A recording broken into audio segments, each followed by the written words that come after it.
Hello दोस्तों, कैसे आप सभी। मैं बीके सिंह आप सभी का स्वागत करता हूं और मैं आशा करता हूं कि आप सभी स्वस्थ होंगे, मस्त होंगे और अपनी पढ़ाई व सेहत का भी काफी अच्छे से ख्याल रख रहे होंगे। तो आज के सेशन में एक इनपुट आउटपुट का क्वेश्चन है और ये क्वेश्चन आपके यूपीएसआई में आया हुआ क्वेश्चन है और जो कि आपकी 19 तारीख की 2017 की शिफ्ट थर्ड का क्वेश्चन है। ठीक है जी, कि 19 तारीख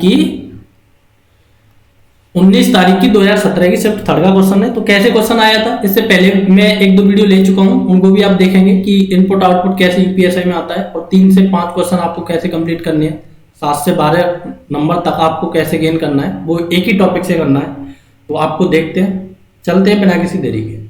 तो आपके लिए ये इनपुट गिवन होता है पेपर में, इसके बाद आपको क्या दिया जाता है, क्वेश्चन दिए जाते हैं, उसके हिसाब से आपको क्वेश्चन सॉल्व करना होता है। तो इनपुट दिया है ऑल फ्लावर वेरी ब्यूटीफुल 84 26 32 27।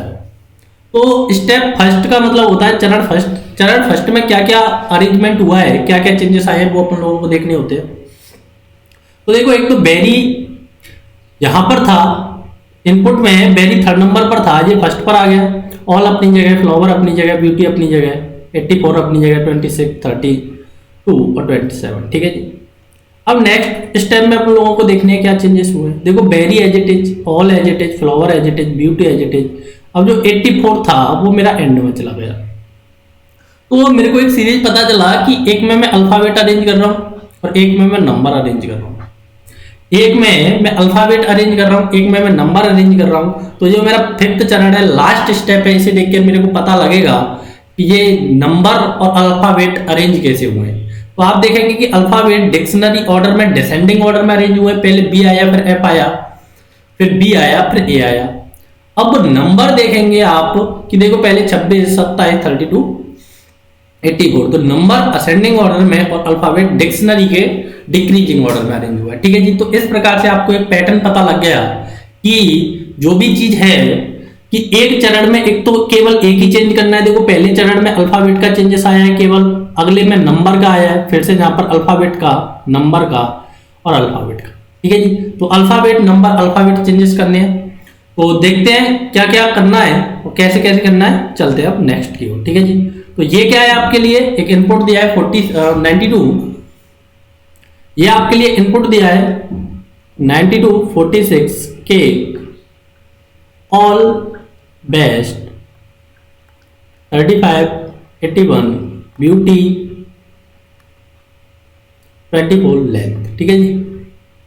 ये आपके लिए इनपुट दिया है। अब इससे पूछा है विच will B step output. Step output का मतलब ये है कि आपको इसका क्या बताना है, अंतिम स्टेप बताना है। ठीक है जी। जब भी क्या आपसे पूछ सकता है कि फाइनल स्टेप क्या होगा, या फिर ये पूछ सकता है then which will be output. Output का मतलब भी आपको अल्टीमेट फाइनल स्टेप ही बताना होता है।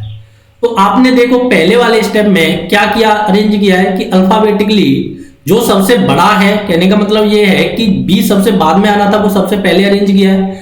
तो इसमें सबसे बाद में कौन सा अल्फाबेट आना है, तो आप कहेंगे जी एल आना है। तो पहले वाले स्टेप में क्या अरेंज होगा, लेंथ अरेंज होगा और सारा का सारा एज इट इज रहेगा। ठीक है जी। और किसी से अपन लोगों को छेड़खानी नहीं करनी है और किसी से कुछ नहीं कहना है, एज इट इज आपको लिख देना है। बस लेंथ आपको फर्स्ट पर ले आना है, ब्यूटी 24। ठीक है जी। अब वो देखो, जो सेकंड स्टेप है उसमें आपने क्या अरेंज किया कि जो आपका ग्रेटर देन नंबर था वो कहां पर गया, आपका राइट एंड में गया। तो जो आपका ग्रेटर देन नंबर है, केवल नंबर से हमें चेंजेस करने हैं, वो कहां जाएगा, आपका राइट एंड में जाएगा। ठीक है जी। तो लेंथ, अब देखो जो मेरा ग्रेटर देन नंबर है वो क्या है 92, तो मेरा 92 चला जाएगा बाद में और सारी की सारी चीज मेरे को लिख देनी है as it is. Cake all best 35 81 beauty और 24। ठीक है जी। अब नेक्स्ट स्टेप में जो थर्ड स्टेप है, देखो आपको सेशन में बने रहना है, काफी अच्छा सेशन रहने वाले होते हैं इनपुट आउटपुट के, किसी को कोई भी दिक्कत नहीं आएगी। अगर फिर भी आपको समझ में नहीं आ पाता है तो कमेंट बॉक्स में कमेंट करके जरूर बताएं। ठीक है जी। तो अगले स्टेप में आपने एक में नंबर अरेंज कर दिया, एक में अल्फाबेट कर दिया। तो देखो, पहले अल्फाबेट किया, फिर नंबर किया। तो अब किसका नंबर है, आपके अल्फाबेट का। तो जो चीज अरेंज हो चुकी है उससे तो आपको कुछ नहीं कहना है।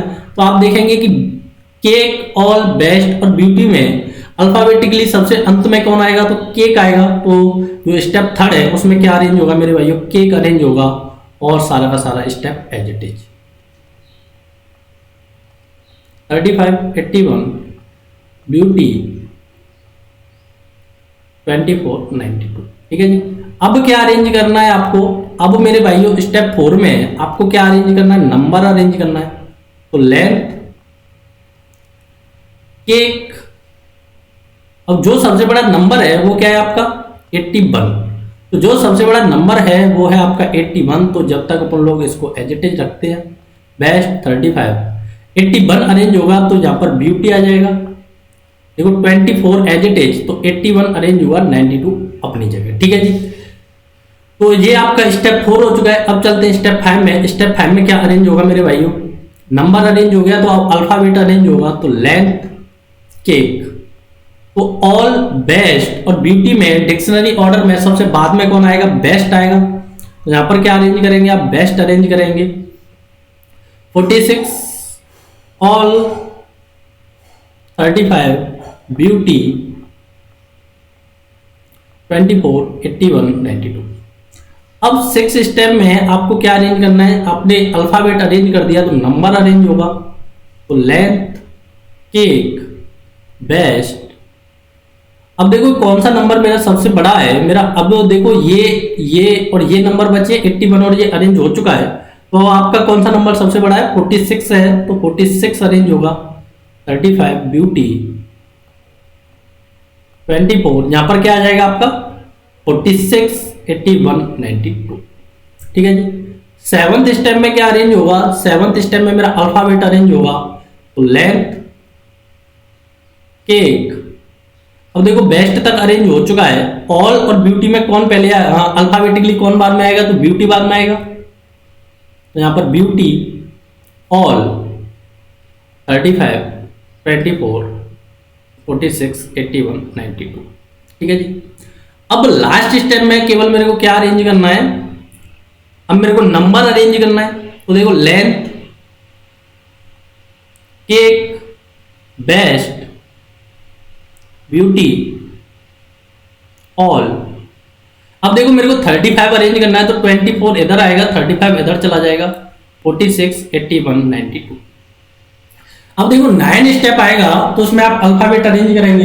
लेकिन अब आप 8वें स्टेप को देखेंगे तो आप देख पा रहे होंगे कि देखो length, cake, best, beauty, all, ये आपके क्या हो चुका है, अल्फाबेटिकली अरेंज हो चुके हैं सारे के सारे। डिक्शनरी ऑर्डर का इनवर्स अरेंज हो चुके हैं। अब देखो इधर इसे भी देखें, 24 35 46 81 82 सॉरी 92। तो ये भी क्या हो चुके हैं, इंक्रीजिंग ऑर्डर में अरेंज हो चुके हैं। तो इसका आउटपुट क्या होगा मेरे भाइयों, इसका आउटपुट होगा स्टेप 8। तो ऑप्शन नंबर डी इसका आउटपुट हो जाएगा। काफी अच्छा क्वेश्चन है, सही से आपको नोट डाउन कर लेना है। तो पहला आंसर आपका हो चुका है स्टेप 8। तो अब देखो नेक्स्ट क्वेश्चन क्या पूछा है इसने, according to the rule applied in the above step which word या number will come in the 6th position from the left end in step 7 of the input given below. तो देखो input आपका same है, तो left and से आपको क्या बताना है, जो आपका कौन सी पोजीशन पर है, 6th पोजीशन पर है, वो बताना है। तो देखो स्टेप 7 में लेफ्ट एंड से देखो 1 2 3 4 5 6, तो 6th पोजीशन पर कौन है मेरे भाइयों, 35 है। तो इस क्वेश्चन का आंसर क्या हो जाएगा, आपको दोबारा से आउटपुट नहीं निकालना है क्योंकि जिसका इनपुट भी सेम है। तो इसका करेक्ट आंसर क्या हो जाएगा मेरे भाइयों, 35। ठीक है जी, समझ पाए होंगे। क्योंकि देखो मेरा जो स्टेप 7 था वो मैं पहले ही निकाल चुका हूं। जो स्टेप 7 था, क्योंकि मेरा इनपुट सेम है तो मेरा आउटपुट भी सेम आना है। तो आप फिर से गिन ले, 1 2 3 4 5 6। ठीक है जी, 35। चलते हैं नेक्स्ट क्वेश्चन पर।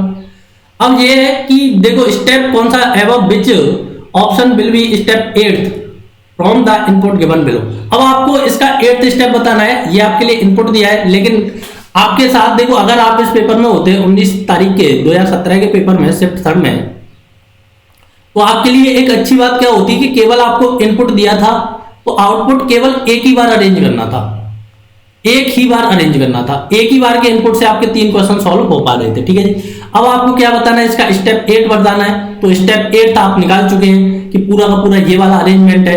अगर आपको पता चली गया है कि स्टेप 8 मेरा लास्ट स्टेप है, तो आप ऐसे भी देख सकते हैं कि लेंथ ये तो अरेंज हो ही चुका है। अब देखो इसमें ये वाला एक ऐसा नंबर है जो मेरा किस में इंक्रीजिंग ऑर्डर में, और सारे के सारे नंबर मेरे इंक्रीजिंग ऑर्डर में नहीं मिल रहे हैं क्योंकि 8th स्टेप ही मेरा अंतिम स्टेप है। मेरा 8th स्टेप ही अंतिम स्टेप है तो नंबर सारे इंक्रीजिंग में होंगे और अल्फाबेट मेरे किस में होंगे, डिक्रीजिंग में होंगे, या फिर क्या होंगे, डिक्शनरी के अपोजिट में होंगे। ठीक है जी, तो इस प्रकार से ये आपको क्वेश्चन सॉल्व करने थे तो ये इसका ऑप्शन नंबर 3 करेक्ट आंसर हो जाएगा। और इस प्रकार से आप यूपीएसआई में आप कितने नंबर पक्के कर पा रहे थे, एक क्वेश्चन से 7.5 नंबर पक्के कर पा रहे थे 100 में से।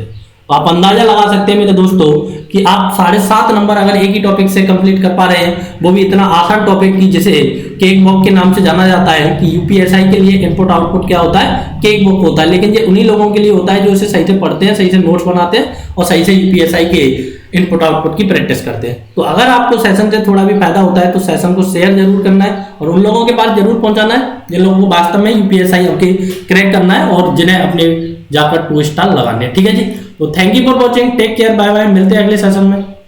जब तक के लिए जय हिंद।